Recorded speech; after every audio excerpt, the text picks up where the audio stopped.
Hello, everyone. Thank you for joining us on the midweek edition of The Conversation, coming to you live on Lagos Television. I am Ajibola Ojeshola. And I am Joshua Burakio. It's good to have you join us this lovely Wednesday morning. I mean, we have a lovely studio for you. I'm okay. I'm fine.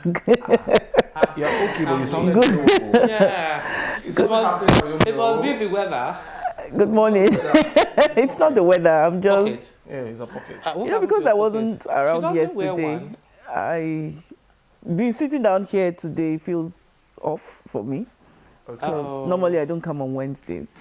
Don't worry, we'll get something to motivate you. And it's nice to have you back, Joshua. Yes. It's been I a was there while. yesterday. Okay. It felt Who does really Happy New odd. Year to Adebimpe? Happy New Year on the conversation.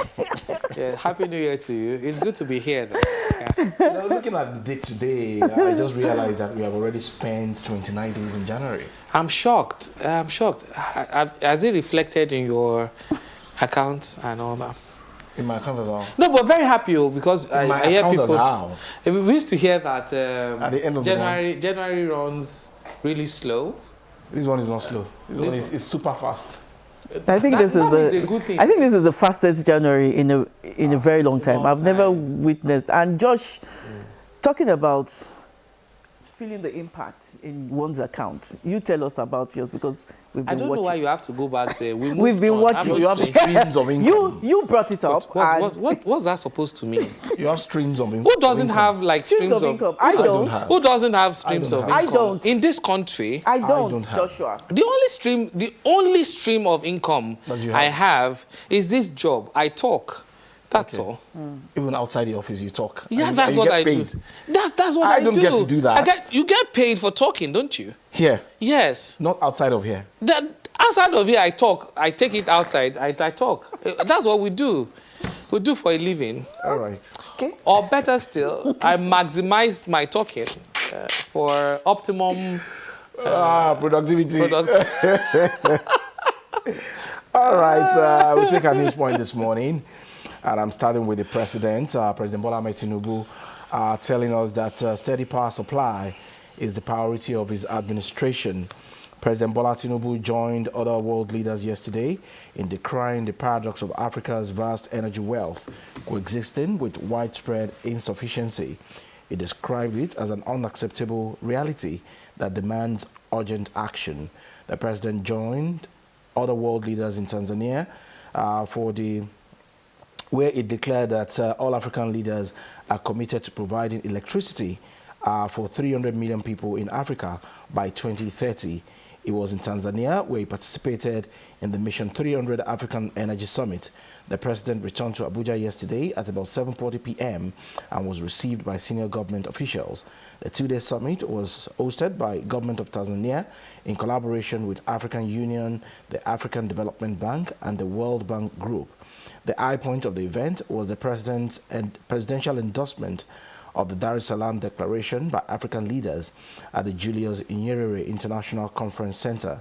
Following the reading of the declaration, leaders from Nigeria, Chad, Cote d'Ivoire, Democratic Republic of Congo, Liberia, Madagascar, Malawi, Mauritania, Niger, Senegal, Tanzania, and Zambia signed the document. The 12-nation plan to achieve the goal through National Energy Compact, which identifies specific policy measures to address constraints across their energy sector and set targets based on their unique context. According to a statement by Bayo Onanuga, the special advisor to the president on information and strategy, the president said, "As we all know, Africa is rich in energy resources, yet millions of our citizens still lack access to reliable and affordable energy. The situation is unacceptable.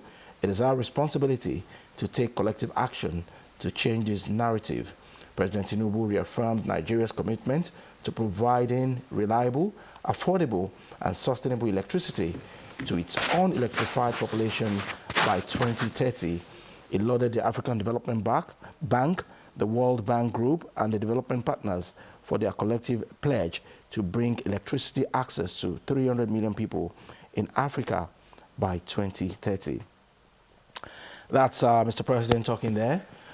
Steady power is my priority. And of course, the Honorable Minister of Power, Bayo Adelabu, was also there. So we'll see how things goes at the end of the day. 2030, 300 million people to have access to electricity in Africa. And here in Nigeria, we're still battling with epileptic power supply. Mr. President equally said that power will be affordable. Is it affordable now? I want Bimpe to wade in first. Adebimpe enjoys like 20 or 22 hours of I enjoy electricity. about 20 to 22 hours of power supply, though Because of our not band. affordable, but accessible. Not affordable. It's not affordable. Have you, Band A. at any point, Band A. just hang on, Band A. just hang on, let me finish my thought process. Have you, at any point, not been able to pay your bills, as far as light is concerned? I struggle. Why would you pay? But you pay. Would she I be in struggle, darkness? But it's not. It's No, not. that's I pay, so but she it said is not convenient. affordable, but she pays. That means she And can she's got no afford. And I choice. said I struggle. Because she will need electricity. So- When you put our income side by side with what she's paying for No, Exactly. She's getting paid. extras. Yes. Where? How? She's a civil servant. Joshua. No, this is what I'm saying though. Joshua. I'm sure you're not in band A. I can never be your by what? Joshua is not. Joshua is not on band A. I'm not on band. And he's even earning more than enough to pay for we are civil whatever servants. band he's on. Nikoba, we are all Feeling the pains. we are all feeling the pinch of the realities of a time. Okay. I know I'm in a band, but I think I just wanted to be boundless. For now. For now. I love my band. They take it anytime they want. They bring it anytime they choose. It is okay by me. In as much as the things I've got in the field does not go bad, I'm okay. Or else I power it to the generator. Anyone, And I've guess got what? energy. There's another revelation. Josh also has a solar inverter. Yeah, You're a big man. He's a big See, guy. this is the Joshua thing. is a big This boy. is the thing. So whether there's going to be a steady power supply as promised by Exactly. Mr. President or not, you're not bothered. He's not bothered. He can go off the Because grid. you have alternatives. I have He can off-grid. go off the grid I have completely. off-grid access, but Okay. that being said, is a function of: do you want to be productive, or your life grounds to a halt every time there's no electricity? I choose the option of investing in off-grid. I can decide to turn off my national grid and go on my own grid. If there's the sunshine, then I power myself. No, see, wisdom is profitable to direct. That's what the scripture says. So how visible is the promise of Mr. President? For me, I just feel that the president shouldn't say anything for now. That's my own personal opinion about electricity until we've resolved the constant grid collapse. And I heard the Minister of Power, Adelabu, speaking to the members of the Senate. I didn't know how he managed to hoodwink them into letting him get past the conversation around band A, band B, the band conversation. I knew it's an executive order, but I don't know how they allow him scale through. I don't know how we don't have enough substantial investment. I don't know why he's not doing anything. I knew he talked about the fact that the infrastructure, as far as the distribution part of it, is really bad, and the fact that we are owing money to the gas listing and running into billions and billions of naira. And I don't know, and they said one time they had to pay 200 billion to offset the bill. What I'm saying is the promise. Nigerians don't really know the intricate details of what goes behind these conversations. But what we do know is, do we have electricity? No. Is it regular? No. And can we afford it? No. And the conversation is very simple. Mr. President, your promise, one of the promises you made, one of the promises you made is we're going to have constant electricity supply. How you do it is it's not our problem. As long as we get the supply. So President shouldn't go abroad and start talking about 300 million. Charity should start from home. Let's do something. Josh, in fact, the only minister that everybody complained about that we should sack is Adelabu. Yes. Your story. Okay, thank you. Okay. Okay, this morning, presidency fumes as El Rufai criticizes government, urges opposition to unite. The ruling All Progressives Congress has knocked former Kaduna State Governor Nasir El Rufai for accusing the APC of poor leadership and encouraging opposition parties to set aside their differences and form a united front ahead of the 2027 election. This was as the presidency accused the APC chieftain of treachery over how he had been dragging the federal government and the ruling party recently. El-Rufai had described the state of governance and opposition in the country as a national emergency at a national conference in Abuja on strengthening democracy in Nigeria. The former governor also lamented the lack of internal democracy and active party structures within the APC, saying, "I no longer recognize the APC. No party organ has met in 2 years, no caucus, no NEC, nothing. You don't even know if it is a one-man show. It's a zero-man show." El-Rufai urged political parties to set higher standards of candidates and delegates, noting that the Constitution's minimum requirement of a secondary school certificate should not suffice for party nominations. That and deliberately ended on that paragraph for obvious reasons. Of all the things he said, and I do understand how journalists can actually go from so many things someone must have said to go for just one that they feel will make the news. For me, I subscribe to what he said, that look, the secondary school thing, not in 2026, it's too low. Not in 2027. for us to have as a qualification to occupy any political office in Nigeria. Any kind of tertiary education is okay, but not secondary school. Yeah. It's like it's a benchmark for mediocrity and for so many things, classlessness. That will also reduce the quality of people that we have as leaders. Exactly. And Yes. my question is, I know that El-Rufai had been very, very vocal these days, criticizing this government. But if he had scaled through as one of the ministers, would he have been saying the same thing? Do you know that? Then I really do not know which party does he belong to now.